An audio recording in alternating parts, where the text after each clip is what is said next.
నిజామాబాద్ జిల్లాలో జరిగిన 68వ ఎస్జీఎఫ్ రాష్ట్ర స్థాయి అండర్-17 హాకీ ఛాంపియన్షిప్ ఘనంగా ముగిసింది. అయితే ఈ క్రీడా పోటీల్లో నిజామాబాద్ జిల్లా మొదటి స్థానంలో నిలవగా మహబూబ్ నగర్ 2వ స్థానంలో నిలవడం జరిగింది.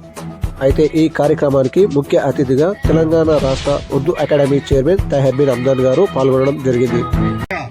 మీరు అనేక సందర్భాల్లో రిప్రజెంటేషన్ ఇచ్చినట్టుగా పీఈటీలు కానీ పీడీలను కానీ అదేవిధంగా ఈ జిల్లాకు సెక్రటరీని కానీ ఏర్పాటు చేయడానికి మీతో పాటు మేము అవసరం ఉంటే పోరాడతామనేటువంటి విషయాన్ని ఈ రోజు ఈ కార్యక్రమంలో మీ ముందు చెప్తా ఉన్నాం.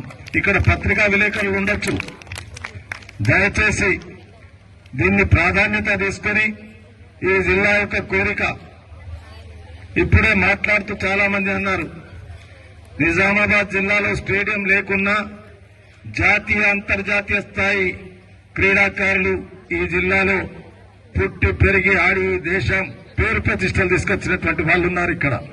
అందుకొరకే మన బాధ్యతగా నిజామాబాద్ జిల్లా దేశంలో ముందుండే విధంగా